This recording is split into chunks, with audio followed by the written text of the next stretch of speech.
G'day and welcome to episode 32 of The Other Side Australia for April 28 to May the 4th, 2021. This is your weekly summary of the best news and views from an Aussie classical liberal perspective. I'm Damien Coury. This week, Facebook bans an elected Australian Member of Parliament. King Mark McGowan frees the people of Perth from lockdown, sort of.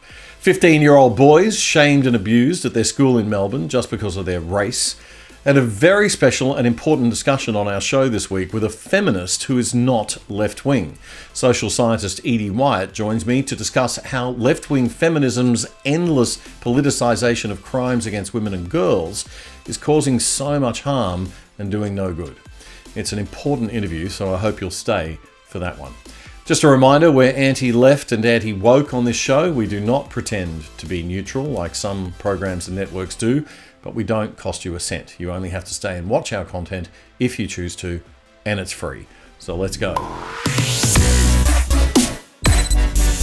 The Australian government has announced that hundreds of Australian expats in India will potentially be left to die if they catch COVID, as flights back home to Australia are banned until at least May 15.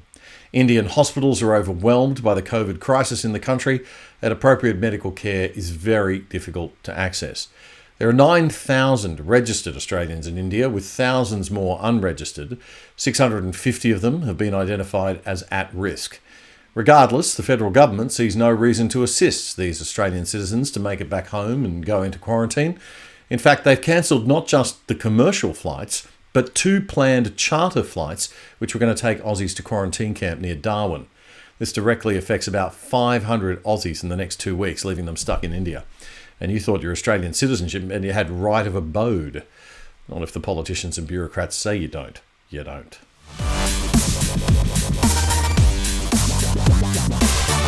Craig Kelly MP, the federal member for the electorate of Hughes, a Conservative independent who quit the Liberal Party after being told not to continue to talk about potential treatments for COVID-19, has now been banned by the elected government of Facebook. Oh, wait, hang on. They're not. Oh, okay. They're not elected. Okay. So the good people of Facebook who've been appointed by our elected government to oversee what we can and cannot watch. Sorry. Oh, they're not appointed by the elected government. Okay, so right. The free market publishers, Facebook, have exercised their right as publishers to ban Craig Kelly. Sorry, what was that? They're not publishers. They're a platform. They have special exemption from laws relating to publishers because they're a platform. But if they're banning people because of the content they're posting, isn't that acting like a publisher? Oh, don't mention that. Okay, because we might also get. Oh dear. Okay, got it. Craig Kelly, an independent member of Australia's federal parliament, has been rightly banned by the very good people at Facebook who only want what's best for us and know that we cannot be trusted to make up our own minds on critical issues. Facebook has exerted its power once again over our government and leaders because they care.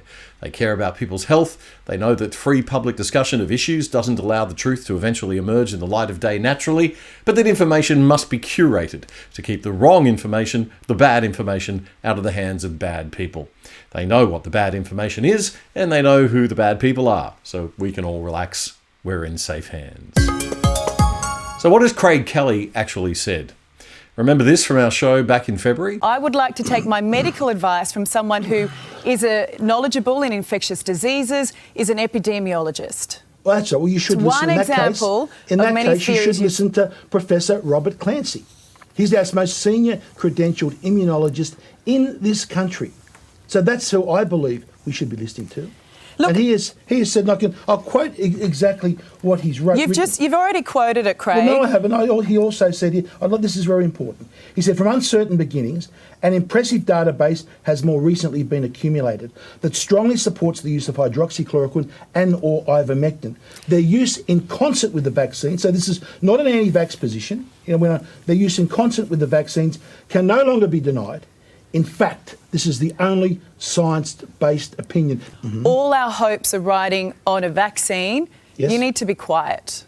Well, if you don't want to listen to our most senior qualified immunologists, I am listening to them, and I think you need to start listening to our scientists and our doctors, Craig. Our scientist is our most senior qualified immunologist in this country, Okay, Professor Craig. Robert Clancy, and you are not listening to him. I'm sorry. No worries, Craig. You're in a position of responsibility, and I think you're failing in that And duty. I'll continue to speak the truth and tell the truth. It'd be nice if you started. If the That would be media want to great. Thank you. misrepresent my position, I'm going to come on and I'm going to defend it, because I will not have slander and smear and said against me when the facts are incorrect. Okay, Craig. The immunologist Robert Clancy is an emeritus professor from the University of Newcastle, Australia. That's the expert that Kelly was trying to explain to Tanya Plibersek was the main source for his comments.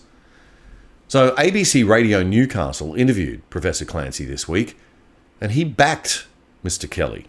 On that issue, and there are many issues that Mr. Kelly has that I don't understand, but on that issue, my view is he's absolutely right, that there's overwhelming evidence that hydroxychloroquine works. The studies now are just under 20,000 patients, and these are not counting the country studies, because many countries are using these across the board. But the important thing is that it's used in very early disease. It's like treating any viral illness. As I understand it, Mr. Kelly has actually followed a lot of the literature, and I think he understands that, because when he says that hydroxychloroquine has a place in early treatment, I would think there are many people around the world, very, very senior people across the world, that would totally agree with that.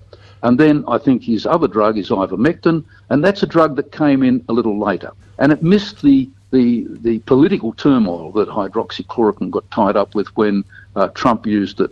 And that's been gaining ground, and the recent data that's coming out for that it's really very persuasive, and many countries now are picking this up. And that was leading immunologist Professor Robert Clancy on ABC Radio in February, endorsing some of Craig Kelly's comments.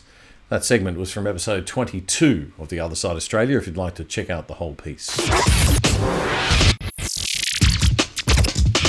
Well, how good are those 3-day lockdowns, eh? Perth's just coming out of another one of them. Brizzy's had a couple. And Melbourne, oh, that was a good one. Not one infection outside of quarantine detected at any of them, of course. Oodles of pain and suffering caused in each lockdown. Businesses bankrupted, jobs lost, all for nothing.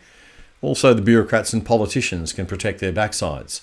Never mind that even if there was a major health risk, we could still legitimately argue that this kind of deprivation of civil liberties might be immoral or even illegal. There isn't even a major health risk to justify considering it. Yet all the Labor premiers are doing it time and time again. And then we have to endure these grandstanding, vacuous peacocks of public office telling us how successful they've been, how great they are. Let's do a little PR Guy Damo analysis of the Premier's press conference, shall we? I want to thank everyone for their patience and understanding over the last 3 days. West Australians have once again demonstrated our goodwill and our commitment to eliminate the virus. Okay. This is called patting people on the back so they think you're a good bloke for something they actually haven't really done. It's all for the feels. And a bit of state rah-rah. Go WA! But I didn't know we were trying to eliminate the virus. I thought lockdowns were agreed to in order to flatten the curve or help with contact tracing when there's a really serious actual high risk. Anyway, good to know. Carry on, Mark. I can confirm that WA has recorded no new cases of COVID-19 overnight. This is a fantastic result. It shows an immediate lockdown has delivered the results that we needed. The short 3-day lockdown has done the job it was designed to do. Now, this one is just a flat-out porky. If there were going to be infections in the community, they would have already been there. And if there weren't, they already weren't there. The lockdown has nothing to do with it. It wasn't designed to do that. It was designed to allow contact tracers time to contact trace. It was the circuit breaker we needed to limit community spread and keep our community healthy. Kind of. Yes, it helps limit community spread if you have time to contact trace, but shutting down the state or a city or two for 3 days also is an abominable infringement on your citizens' fundamental rights and causes actual harm to people and their livelihoods and their health, as we've pointed out a million times before. So it should only be done as an absolute last resort when there's a significant risk of transmission. And this just doesn't pass the test, Mark, old mate. In relation to close and casual contacts and their test results, I can provide the following update. Of the 354 current close contacts, 222 have returned a negative test result so far, with other results pending. Of those close contacts, 50 people were from the Kitchen Inn restaurant in Cardinia, and all 50 have returned negative test results. Currently, there are 748 casual contacts that have been identified, and 329 of those have returned a negative result so far. So see the theme? Nobody's got the thing. There's no COVID. Once again, nothing. Carry on. The testing that has been conducted has been exceptional. It's great testing. The best. The testing has been a huge success. Spectacular testing. Among the best testing anywhere in the world. People come up to him all the time in the street and say, Mark, your testing, it's so good. It's the best. Can we get some of your testing over here? So again, thank you to everyone that has been tested. Western Australians have done their bit to keep our community safe. It's a credit to each and every one of you. I wish we didn't have to go into lockdown, but it has been necessary and it's worked.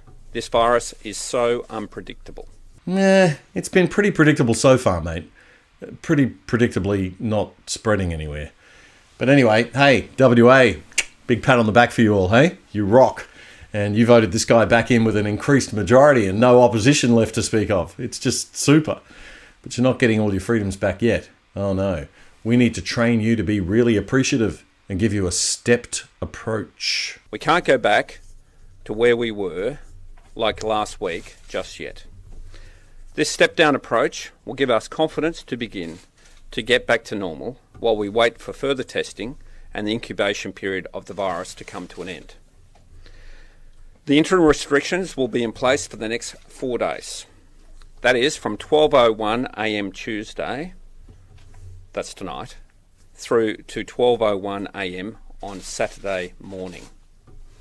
As we receive more test results, we'll review the situation in a few days and then detail the plan for Saturday and onwards. Here come the rules. From tomorrow, people in the Perth and Peel regions will be free to leave their homes. Thank you, Your Majesty. Masks will remain mandatory, as they are now, both indoors and outdoors and on public transport. Oh, okay. I understand there will be a lot of questions and there will be some confusion. Coming out of lockdown is no easy task. It's about balancing things out and coming to a point that is in the best interest of the whole community based on the latest health advice. But no economic advice, civil liberties advice, business advice, mental health advice. It's not balanced, Mark. It's not proportional. It's not necessary. You're out of control. Anyway, we need to wrap up with some more jingoism and rah-rah about how WA is better than anywhere else on the planet, especially the evil East Coast states. It has been tough, but I know WA has done it before. We have bounced back. West Australians are resilient and we do what we do best. That is, we just get on with the job. This is why I'm so proud of the state in which we live. WA is still the best place in the country and still one of the most fortunate and safest place in the world. Not only is he fully aware of the game he's playing, he sounds like he can't even be bothered to put any energy into his performance at all. Not even a drop of acting. He just recites it like he's reading the telephone book. But we keep on buying it, and I'm not just picking on our friends in WA. We're just as daft in my home state of Queensland and in Victoria. You're not alone, Perth. We are all gullible idiots together.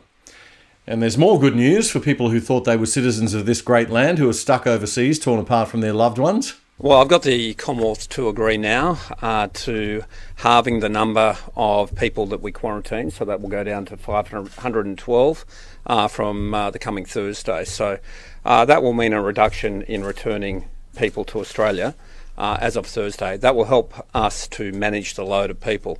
But I think, as I think I said yesterday, we'll have to recalibrate how many people we can take. I think it will be a reduction, probably quite significant, on the 1,025 because we can't have these sorts of things occur again. What sort of things? Nothing happened. But yes, you need to recalibrate, recalibrate the fundamental rights of your fellow Australian citizens stuck overseas from returning home to their own country. There's only one leader that makes any sense in this country, and that's New South Wales Premier Gladys Berejiklian. She had this swipe at Mark McGowan for being such a coward this week. Well, I've said from the outset it's really important for all states to really pull their weight, and I would be more than happy to have a system which determined how many people you can bring back, how many Australians you can bring back based on the population of your state. We've been doing the heavy lifting in New South Wales since the quarantine system was put in place. And I'd be very disappointed if, because of an incident, a Premier decided they didn't want to take as many people home, welcome as many people home, because it does then put extra pressure on New South Wales. But look, these incidents are going to happen. We deal with it. Gladys even calls out the federal government and criticises her own party when they're being stupid. Last week, when Federal Health Minister Greg Hunt said that vaccination alone was no guarantee we could open up the country, Gladys wasn't having a bit of it. That's the biggest load of rubbish I've ever heard. The vaccination program will change our lives. The vaccination program will allow us to live with COVID in a better way. Gladys Berejiklian giving a serve to her Liberal Party colleagues, the Federal Health Minister Greg Hunt. We need more sensible, balanced risk management like that from Gladys. And we need to honour our moral obligation to all Australians to be allowed to leave and to return to their own country whenever they want to. This current state of affairs is an utter disgrace. Channel 7 Melbourne had this extraordinary story for us on Sunday night. An investigation's underway into why Year 11 boys were made to stand up in front of their class for being male, white and Christian. A youth worker's presentation to the school in Melbourne's southeast left students shocked and parents outraged. This is absolutely unbelievable and inexcusable. It's cultural Marxism being shoved down our kids' throats by people who have no place doing so. Here's a bit of the story from Channel 7's Georgia Comensoli. During a talk about privilege and pronouns given by a female council worker, male students were asked to stand up if they were white, male or Christian, and were told they were responsible for being privileged and oppressors.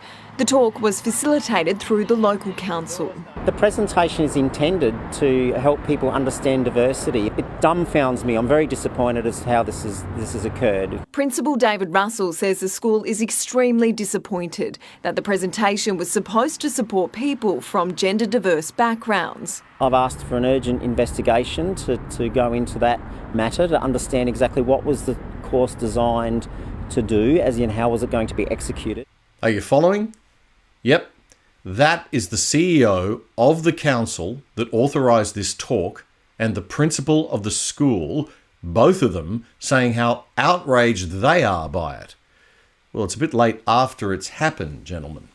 Why didn't the teacher in the room put a stop to it immediately when the boys were asked to come up the front? Or was there no teacher present? I'm sorry, Mr. Kingston Council CEO Tim Tamlin and Mr. Principal of Parkdale Secondary School David Russell. You both need to take responsibility for your own leadership failing and fix the system that allowed this disgraceful thing to fall through the cracks. But here's the thing.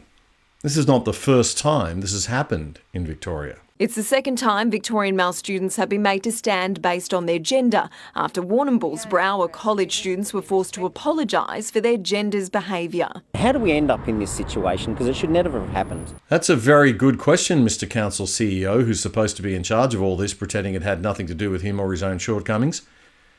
What were you thinking facilitating this if you didn't check whether the woman delivering it wasn't mentally deranged by gender politics? This is child abuse. We have irresponsible adults who are so dumb that they buy into identity gender politics, abusing our boys. It's not good enough. So who's responsible for all of this in the Victorian government? Guess. None other than the acting Premier himself, James Merlino, who also happens to be the Education Minister when he's not filling in for the world's worst Premier by being the world's second worst Premier. I repeat, this is child abuse. Seriously, you know, all this identity politics crap that's destroying our culture and our society makes me angry enough. But this, when they start abusing kids, 15-year-old boys being told to feel sorry and ashamed for being a white, male or Christian, it's just become too much. Fix it, Mr. Molino. Put in place clear guidelines to all teachers that the public or private shaming of kids is not tolerated in Australia. And if they see a colleague or any invited speaker doing anything like this at another Victorian school, they're to immediately intervene and put a stop to it. It happened once on your watch at the Warrnambool School, now again at Parkdale. As the very witty Victorian Twitter identity Polybard says, imagine people so dumb they couldn't even learn from history that happened mere weeks ago. Spot on, mate. So, this happened in America this week. State investigators in Columbus, Ohio are probing the fatal police shooting of a black teenager in a confrontation caught on body camera video that appeared to show her holding a knife and lunging at two people. She came out with a knife. Find the defendant guilty. The incident happened Tuesday around the same time a Minneapolis jury convicted a white former police officer of murdering George Floyd last year by kneeling on his neck. Her shooting triggered immediate protests in Columbus, Ohio's biggest city and the state capital. That was in the state of Ohio. I'm going to let young American commentator Joel Patrick explain what happened next. He posted this very good commentary online this week. Immediately, I began searching for more news articles, and I found this one by NPR. Columbus police shoot and kill black teenage girl. And this one from ABC News. 16-year-old girl fatally shot by police in Ohio. And this one from the Washington Post. Ohio police fatally shoot black teenage girl. The only people that were remotely honest in their take on this story was CNN, surprisingly, with this article. Ohio police officer shot and killed a black teenage girl holding a knife. The police did not just show up and kill a little girl because she was black. They showed up and observed a young lady fighting with two other young ladies, rushing towards one of them with a knife. When that girl fell, she turned and rushed toward another girl who was pinned up against a car, and the police shot her when she was mid-swing with a knife. Despite the media and her own family members' lies, there is body camera footage to confirm all of this. Watch what her aunt had to say. You know what they did? She didn't have no knife or nothing in her hand. Tell the truth. They came up to this 15-year-old girl, shot her 4 times. Tell the truth. The knife was on the ground. Shot her 4 times. Okay? Yeah, she had a knife in her hand. Yeah, she had a knife in her hand. No weapon in her hand. 15. They killing black folks. They don't care. They don't care. Here's a screen grab from the body camera footage. Clearly, the knife is still in her hand. There's no such thing as a good shoot, but there is such a thing as a justifiable use of force. If you believe Black Lives Matter, then you will agree that the 2 other black girls that she would have stabbed lives mattered as much as Ma'Khia's, and the police officer saved 2 lives by taking Ma'Khia's. I would like to point out that last year, 1,500 people died from stab wounds inflicted by knives. And for the person who asked, why couldn't they have used a taser? Well, there's a police officer in Nashville, Tennessee, that was shot after tasing a woman who, while she was being tased, reached into the center console and pulled a firearm and shot the police officer 3 times. Of course, this incident sparked outrage, and people are already marching in the streets in Columbus. This is why we have such a hard time getting behind any activist movement in today's day and age, because people will pick the wrong people to advocate for. If you are against violence against young black girls, then maybe it's time to stand up against the gang violence that kills young black girls. You are probably not familiar with Jaslyn Adams. Jaslyn Adams was a 7-year-old girl who was shot and killed in a drive-by shooting at a McDonald's. 7 years old. Now, she's not going to get any marches or mass protests because she was killed by another African American.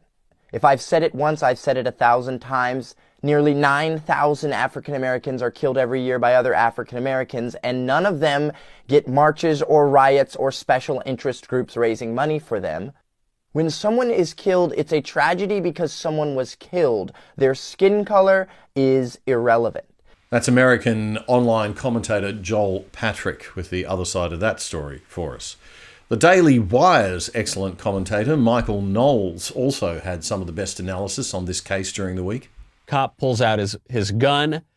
You got the footage right there. This girl, Ma'Khia Bryant, is wielding a giant knife, wraps it around on the side, is about to plunge it down into this other girl, is inches away from it, and then the cop rightly shoots the attacker.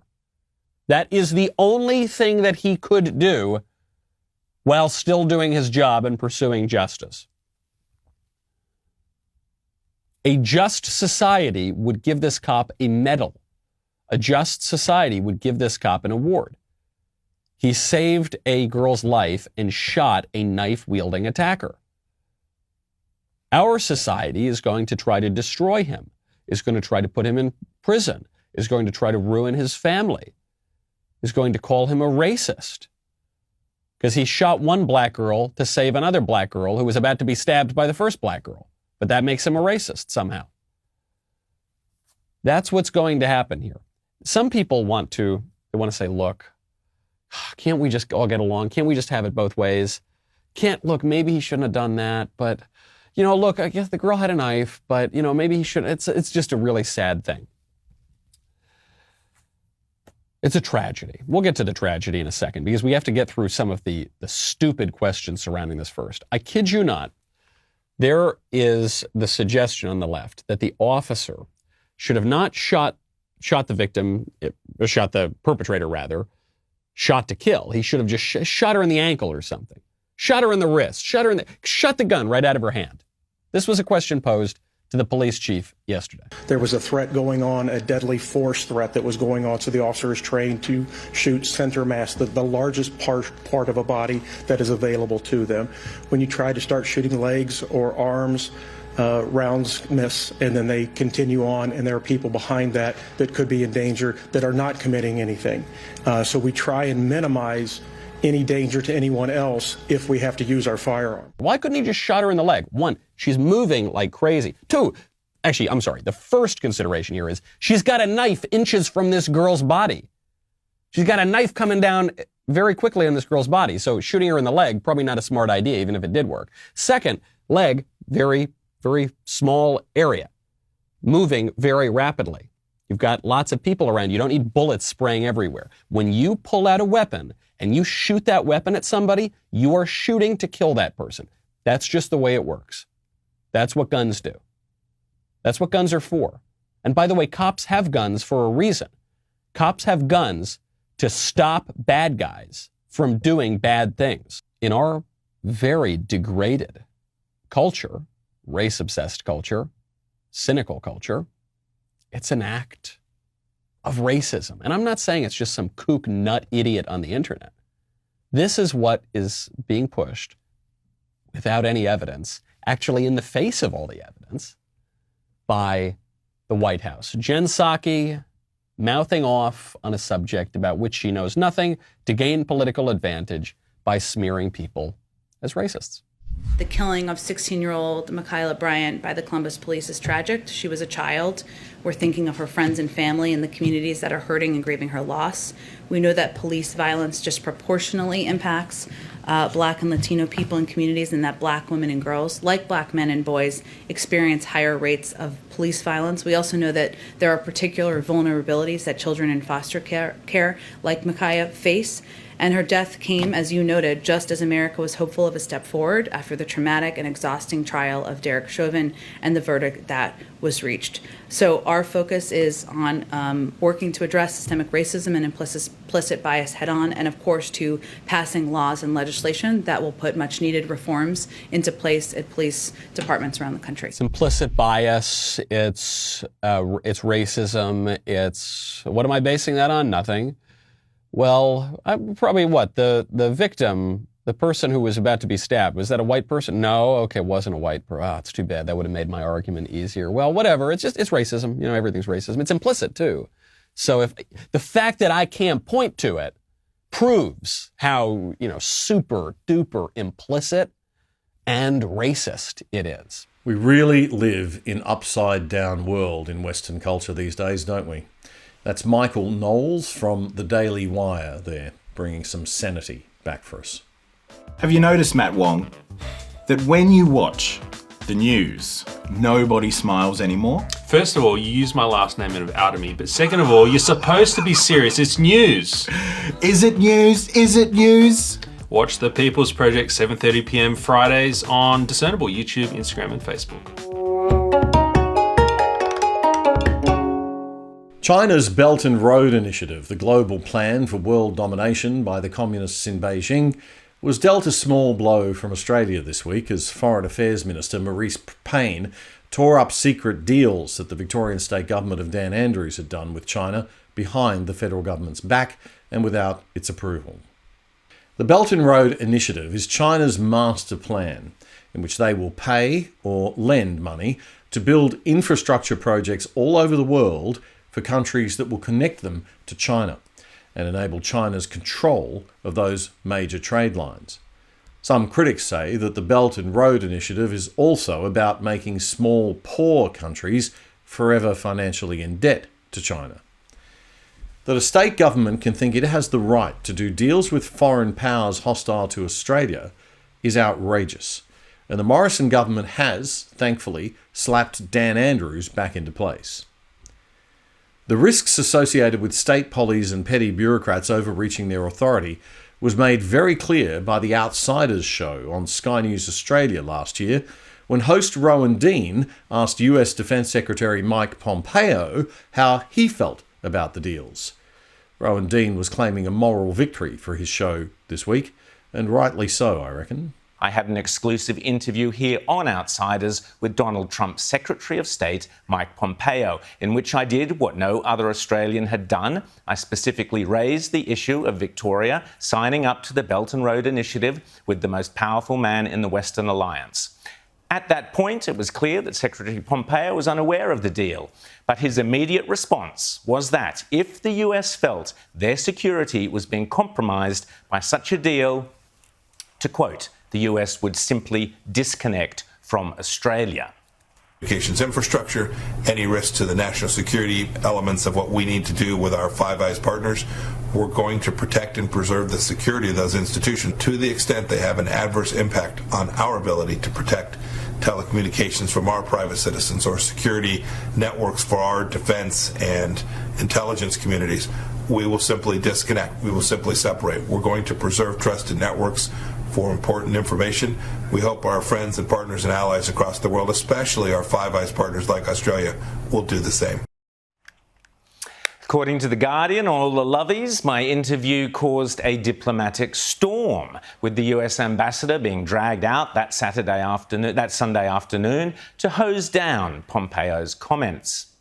The ABC and The Guardian, of course, attacked me personally and Outsiders as being some fringe freak show and questioned why Pompeo had chosen to be interviewed by me and not by some reputable media outlet. I presume they meant themselves. But the reality is no other journalist or government official in this country had bothered or dared to raise the issue of Dan Andrews' deals with Communist China at such a high level in the US administration.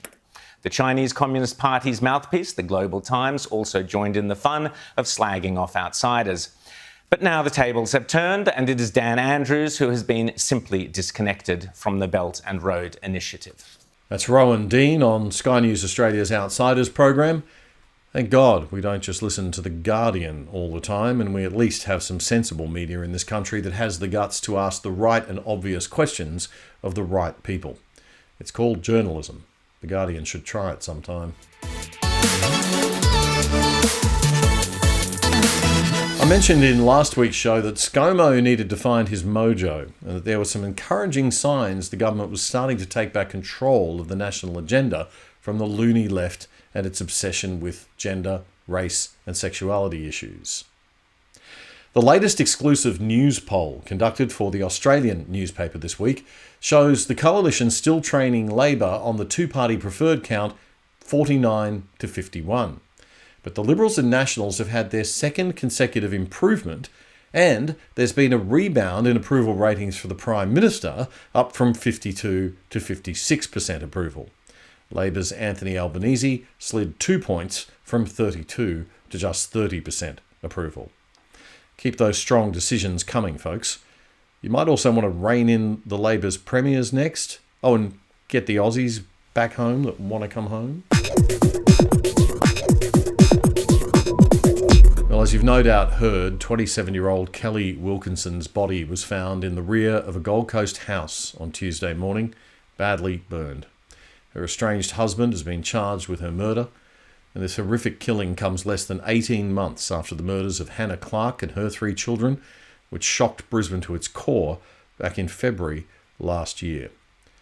Hannah and her children, aged 6, 4 and 3, were ambushed by her estranged husband, Rowan Baxter, in their car on the morning school run when he doused them in petrol and set them alight in the upmarket Brisbane suburb of Camp Hill.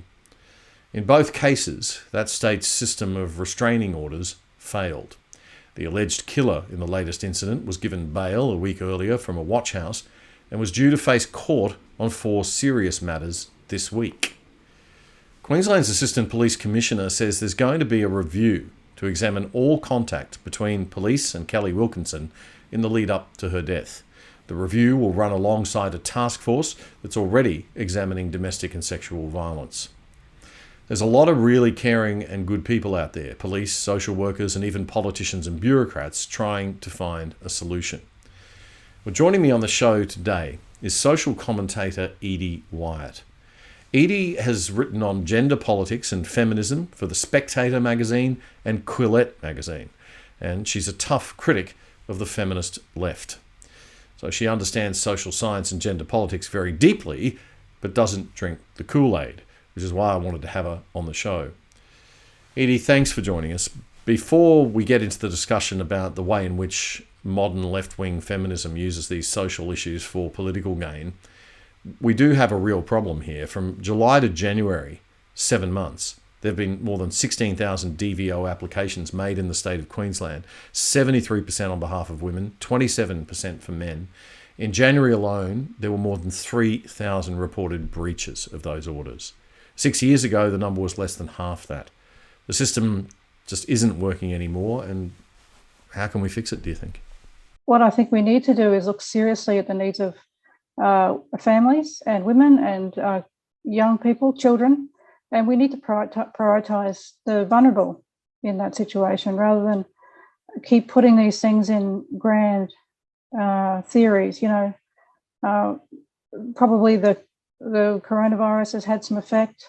Probably there's other factors in terms of family breakdown, but we need to stop making those kind of jumps and start looking at the data and the services that women need in terms of domestic violence shelters, and we need to talk to those people who are on the ground. I find these tragedies horrific, and I think we need to be focused on, and I think the police are, and certainly politicians seem to be.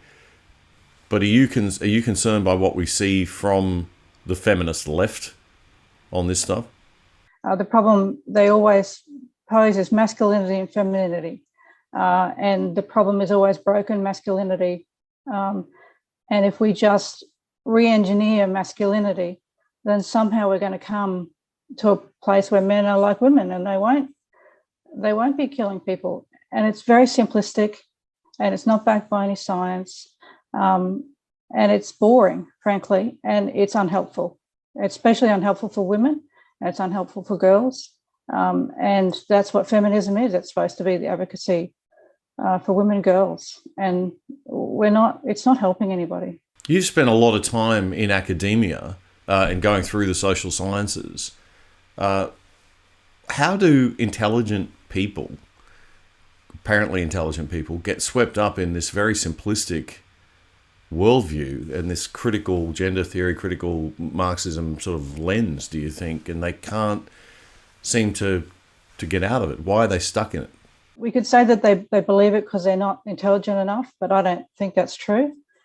I think they buy into it because it's a system of power, and humans find that irresistible. Women are the same as men. They like to wield some sort of power. Queensland's also looking at the request of Hannah Clark's grieving parents that coercive control is to be made a crime. The Palaszczuk government says it'll introduce such laws within the next 4 years. What is coercive control, Edie? And is it something that can actually be measured and made a crime, or is it too vague and complex, do you think?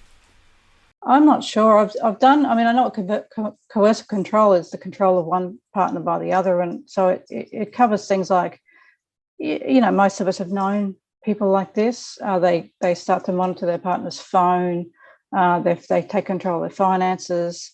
They basically make them a slave in their own home. What that would look like, I've got no idea. I know that Scotland has these measures, and I've tried to investigate that, but the only thing that I can, and it's only mostly left-wing media which are talking about it, the only thing that I've read is that some of the things that we are worried about haven't happened, but that's what they always say.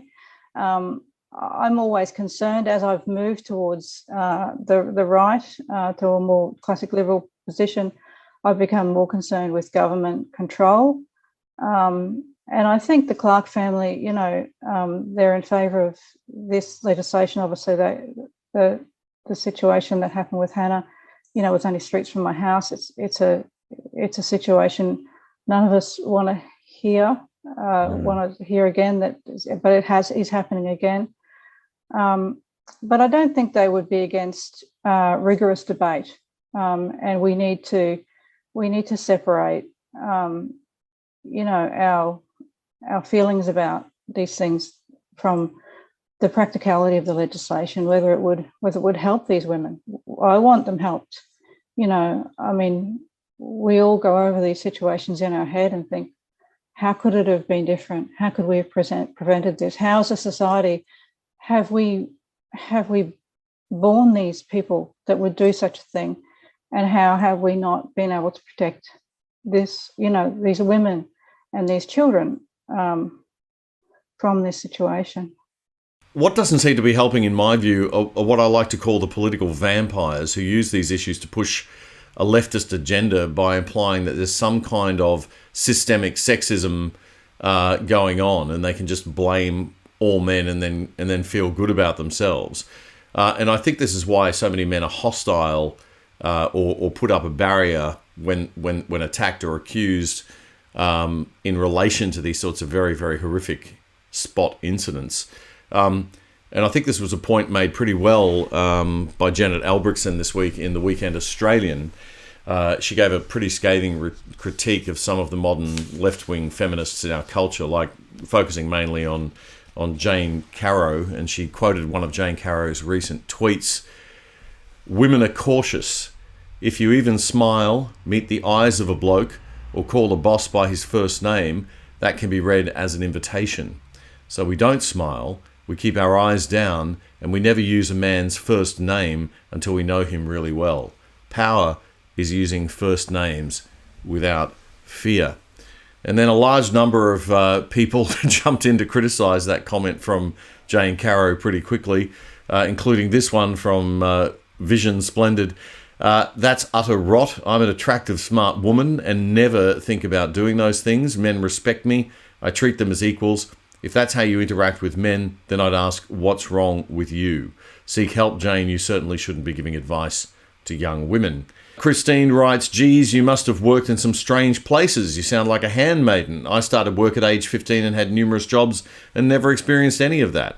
And Bob Mann writes, "I've been privileged to have many wonderful and amazing women in my life, and not one of them would want to be associated with any opinion or point of view of yours, let alone have you speak on their behalf." Talk about being delusional. And the most important and my favourite of all of these tweets comes from Sassy Ozgirl, who says, "No power is standing up to virtue-seeking twits like you who jump on the woke bandwagon. Every man I meet in business or personal life, I make eye contact. I smile and I use the name they prefer as I introduce myself by the name I prefer to be called. That is called communication, Jane." So, Edie, what is your view of feminists like Jane Caro, Clementine Ford, Van Badham, these people who seem to use these tragedies to promote that wider political agenda. I understand where she's coming from, because she's trying to level a kind of cultural power and a cultural victimhood. I don't think that's very helpful. I don't think that's relevant when we're talking about women who need protection, women and girls and boys. I mean, when we're talking about domestic violence, one of the things that men's rights advocates do say is that men are affected by domestic violence, and that's true. They're affected as boys, and they're affected through their lives. So not only when women are the perpetrators, but they're also affected when men are the perpetrators. And we can't have an honest conversation. And that's the problem. The cultural left dominate language. They dominate the conversation. And conservatives need to stop feeding into that. They need to stop complaining about crazy Clementine Ford. I know, the mother's advice is to ignore them and they'll go away, and they haven't gone away. But I just don't find any of them very interesting. We need to broaden the discussion, don't we? We do. We need to stop taking the bait. I think, of course, and stop being frightened to talk about male violence. I try and focus myself on grassroots feminism, because I want women and girls to be protected. I was made homeless by violence myself. My husband's from a family with, family violence. I know what it does, and I know how vulnerable people can be. And I'd like to talk about it in a way in terms of policing. These numpties also, they're talking about, they're coming against the police. This one of the things that the Clark family said was that the police, they want more legislation around being able to help women, but they also are saying that the police were extremely helpful to them. Yeah. And I would say the same thing. All these stories about Brittany Higgins, about how, she didn't go to the police and women frightened to go to the police. I went to the police, and the police were excellent. The police are excellent. They're extremely well trained around this stuff now, and we're very lucky. And feminism is very responsible for building the police. Feminism and liberalism, they're structures they're ideologies which have said we need an independent police force that's not just at the service of an oligarchy. Well, men are certainly not going to be comfortable talking about male violence broadly, I don't think, unless they don't feel like they're being judged and attacked. I certainly get my back up and I've broken away from a lot of not broken away completely, broken away in terms of this thinking from a lot of my feminist female friends, because I can't buy into this new narrative as a man. It just villainizes men too much, and I'm somebody who wants to look for solutions to violence. But men are more aggressive and more violent for a reason, because throughout history they've had to be the ones who fought the wars. They have to be the ones they have been the ones that have had the traditional protector role, and they are physically and biologically stronger. And that's why, and then there's the hormones on top of that, right, which makes men more aggressive. Now, of course, there's a flip side to that, and that flip side has to be reined in. But to call masculinity and all masculinity, or imply, which they do, let's face it, that all masculinity is toxic, is an absurd position that's going to leave us, I think, culturally in a very dangerous place, and leaves young men and young boys extremely confused about how to manage their own natural sense of aggression and assertion and physicality. So I'm very troubled about that, and I'm troubled about that making the domestic violence situation and problem worse. Yeah, I think that's a legitimate concern. I'm all for teaching young men respect and what it means to have consent.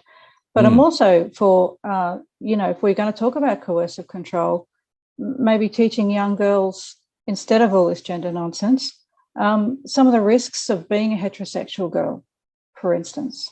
And one of the things that is a risk is to fall into a controlling relationship that can be deadly for girls and women.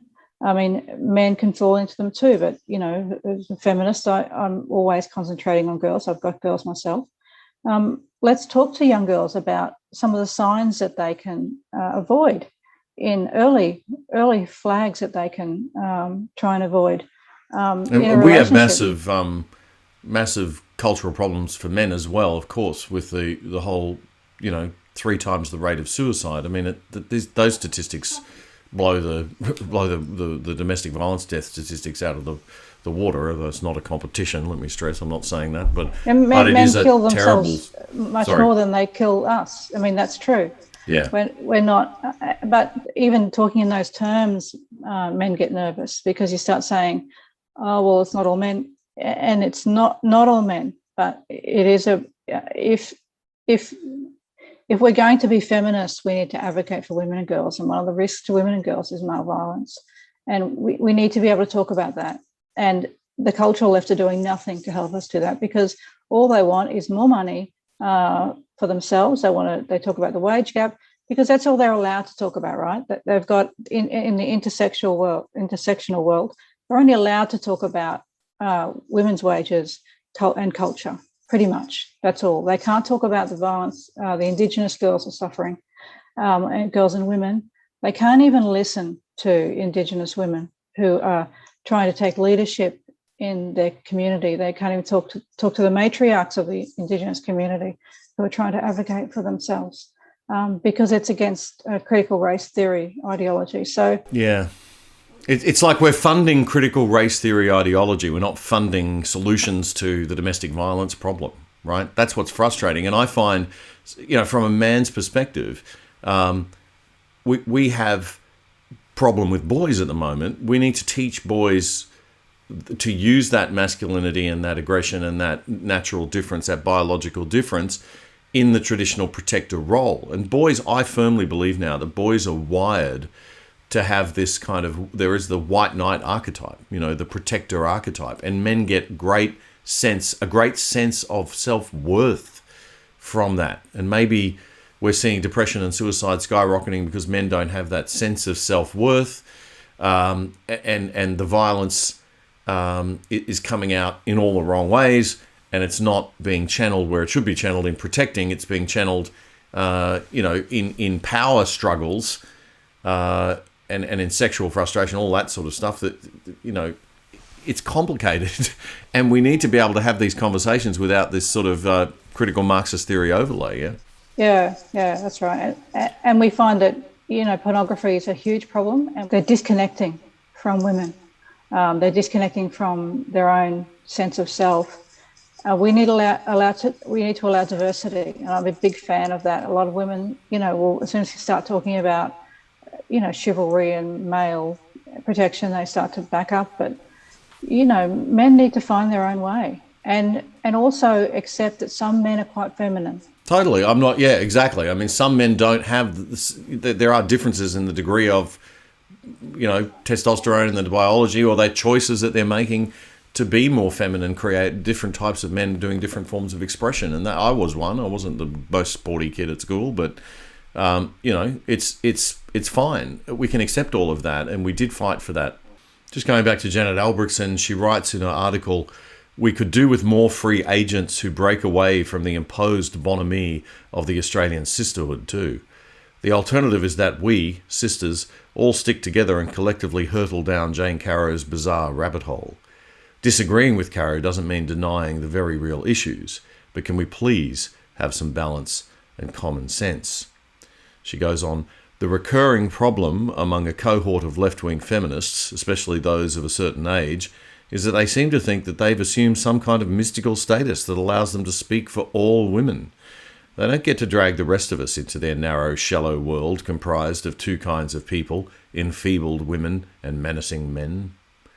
Here's a bit the narrative, isn't it, Edie? That's just, you know, women are, it's a contradiction, you know, women are weak and need this, you know, they're too weak to stand up for themselves, they're too weak to go to the police, they're too weak to mount it. I don't find that to be true. You look at women, young women like Grace Tame, who are as strong as anything. And also the concept that all men are just these menacing sexual predators that are all trying to, which is an absurdity. And this is not to say that we don't have sexual predators out there, that we don't have men who behave badly, and we don't have women who are psychologically weak or who are behaving badly and highly manipulative. So, you know, the issues are real, but this sort of blanket, you know, narrative, simplistic narrative that these feminists want to put, these modern third wave, fourth wave feminists want to put these things into is pretty troubling.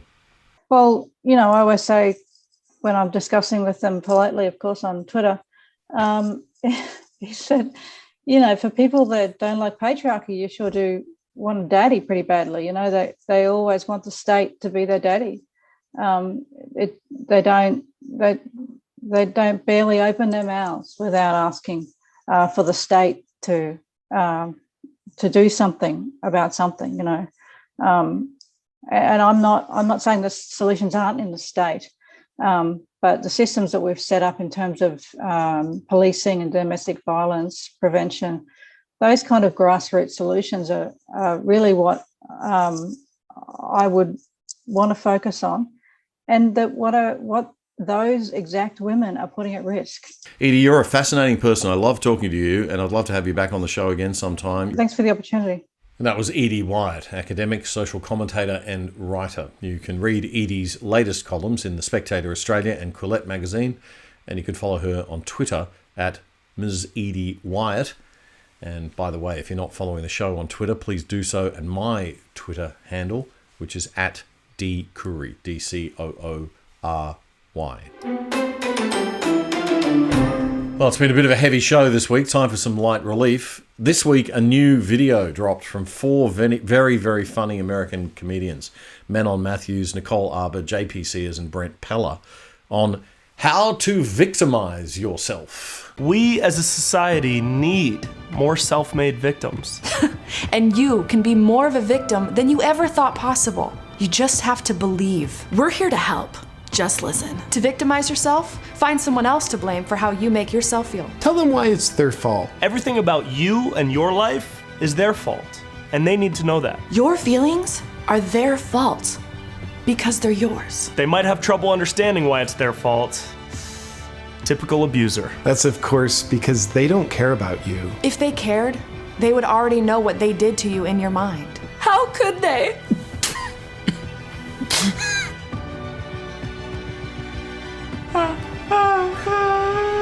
But because they probably won't understand, explain it to them in simple terms by getting rageful. The angrier you get and the louder you scream, the more wrong they are. That way they'll understand that the scope of pain you're causing yourself is their fault. The more pain you have, the more significant you feel.